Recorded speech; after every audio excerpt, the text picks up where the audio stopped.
It's crazy to cave dive. A monstrous pile of evidence was dispersed among tens of thousands of little, uneven compartments underneath the earth and was soaked up with water and decomposition. Cave diving is unquestionably a huge challenge since it combines the solitude and desolation of cave exploration with the helplessness and craziness often accompanying scuba diving. Welcome to Adventure Uncovered, the channel where you can find shocking incidents and accidents that have occurred. In today's video, we'll go through the horrifying Pluragrotta cave diving accident. Before getting into the video though, please share and subscribe to our channel for more videos like these. Also, tap on the bell icon for notifications. Now, without further ado, let's get into it. In a wide network of Norwegian caves, 2 divers perished in February 2014 at a depth of more than 100 meters. 4 of the men's pals decided to accept the risk, and 7 weeks later, they plunged into the icy black waters despite the authorities' warnings that it would be too dangerous to recover their bodies. A long, vibrant tunnel can be found if you plunge into this odd pond, Plura, and swim beneath the surface for half a kilometer.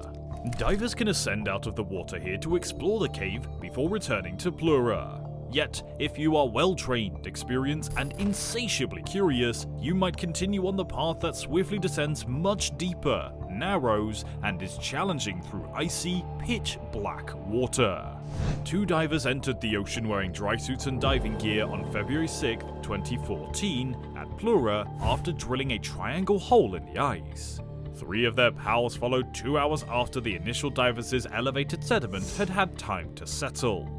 They were Finnish divers acquainted with one another thanks to the discoveries at the Ojamo mine, located west of Helsinki. As was customary for the group, no one was in overall charge, but Patrick Gronkvist, one of a trio of Finns who had discovered the tunnel connecting the caverns the previous year, was the first diver to set off. The voyage to Steinugleflage would require a 5-hour dive using underwater scooters to depths of more than 130 meters, whereas most novice divers could limit themselves to dives of between 30 minutes and an hour at a depth of 30 meters. Gronkvist describes the deeper section as very challenging, with very cold water and small tunnels, as well as deep. It's the deepest sump that has ever been dived through in the world. A rip in a dry suit in the uneven cave floor might even be fatal at such depths and temperatures. Moreover, equipment malfunction and hypercapnia or carbon dioxide poisoning are possibilities. According to Gronkvist, carbon dioxide enters the bloodstream significantly more quickly and easily at depth. To artificially absorb the carbon dioxide that cave divers exhale, they employ rebreathers. However, these can get overwhelmed if the divers begin breathing quickly, and managing their breathing at depth is more challenging. Even a minor incidence of hypercapnia can create confusion and disorientation, which is a deep cave and is likely to have catastrophic repercussions. Hypercapnia can be fatal. After swimming through the deepest part of the dive's first hour and reaching a depth of around 110 meters below the Plura cave's entrance, Gronkvist realized Hjortarinen needed to follow him. When he returned, he saw his friend tangled in a piece of equipment cord and stranded in a small cave. He was flashing a warning with his torch. Hjortarinen started to panic, which put his respiration in danger of becoming too rapid. To lower the amount of carbon dioxide in his system, Gronkvist offers him a cylinder of gas. Nevertheless, when Hjortarinen was swapping mouthpieces, he began helplessly swallowing water. To Gronkvist's dismay, his friend passed away right before him. Yet, becoming irritated put Gronkvist at risk of hypercapnia. He made a quick attempt to liberate the body before making himself settle down. There was no other option but to move extremely slowly towards Steinugleflage. Because of the possibility of developing decompression sickness, another potentially lethal hazard, divers who have spent time in deep water cannot ascend immediately. Longer decompression times correspond to deeper divers. Gronkvist knew he would have to spend hours making extra decompression breaks before coming to the surface, because he had stopped to rescue his companion, spending roughly 20 minutes at depth of almost 110 meters.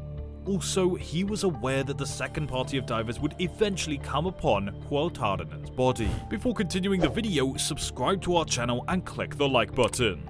Also, enable that bell icon for more exciting videos just like this one. Thank you. Now, moving back onto the video. Vesa Rantanen was the first diver on the second team. Gronqvist eventually caught up with him, but Rantanen's attempt to get past Hualtarnen's body had extended his decompression time by 3 hours. He had to surface 80 minutes earlier than planned because he started running out of gas. Soon after, he began to have slight pains in his elbows and knees. These decompression sickness symptoms, also known as the bends, progressively worsened for the next few hours. Rantanen discovered afterwards that while he was having trouble getting past Hualtarnen's torso, Jari Uusimäki, the diver behind him, was also having trouble. Uusimäki allegedly panicked when he arrived at the scene of the first accident, according to the Norwegian police.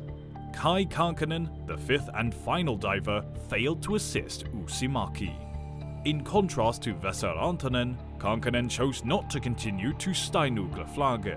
Instead, he made a U-turn and swam back up to where he started.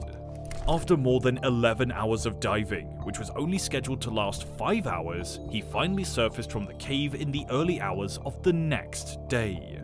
As he got to Plura, he had to break a thin sheet of ice to get out of the sea.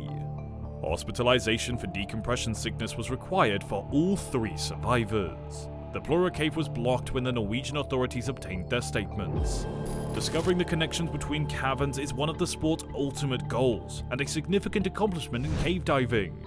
With the help of Sami Parkirinen, Kai Kankanen and another team member, Gronqvist completed the first traversal of the Plura Caverns in 2013. Parkirinen spent the day strolling in hotel courtyard after speaking with the 3 survivors over the phone from the hospital. He considered both victims to be close friends and had trained them. Although he felt unwilling to enter the water to instruct, he wasn't sure what he would contribute. Eventually, the British cave diver Rick Stanton called him on Skype. Stanton, known for his work in cave rescue and recovery, had a hunch that he would be asked to travel to Plurdalen to remove the dead because he had already completed a recovery there in 2006. He had already started to learn what he could. Unsurprisingly, the Norwegian authorities soon asked Stanton for his assistance, and 2 weeks later, he and 2 other British divers, John Volanthen and Jason Mallinson, climbed straight into the Steinuglaflage.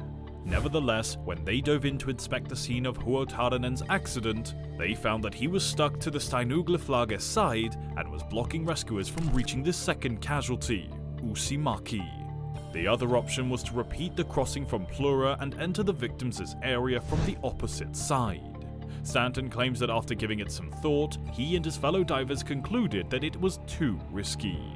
The Norwegian police decided to abandon the recovery, and Gronqvist, a firefighter by profession, then gave Jari Hualtarnen's spouse a promise. Possessing the bodies would ease the families' grief and help avoid protracted insurance and inheritance claims delays.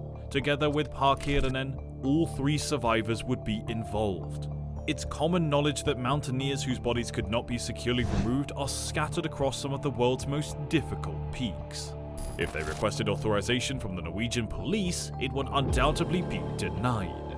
Having made the trip before, they felt confident that they could reach the bodies from the Plura side, cut Hualtarnen's body free, and lead them both to the surface, giving them a substantial advantage against the British crew.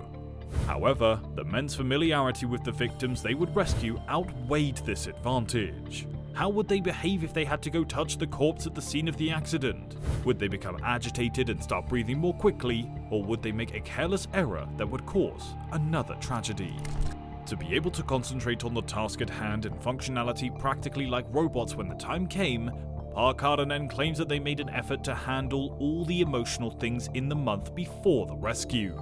On March 22, 2014, a crew of 27 people, including 10 Norwegians and 17 Finns, landed in Plurdalen, while Gronqvist, Parkirinen, and Kankanen dove once more to the cave's deepest section to hoist the bodies up. 2 teams of support divers worked at shallower levels at either end of the journey. Vesa Rantanen would serve as surface manager while still having to heal from a spine injury brought on by the decompression sickness. This time, they didn't gamble. The 5-day operation started with hauling more than a ton of equipment into the Steinuglaflage cave and winching it incrementally up to a cable to the summit. And that will be all for today's video. What do you think? Do share your thoughts with us in the comment section below. Also remember to subscribe to our channel for more interesting content like this, and we'll see you in the next video.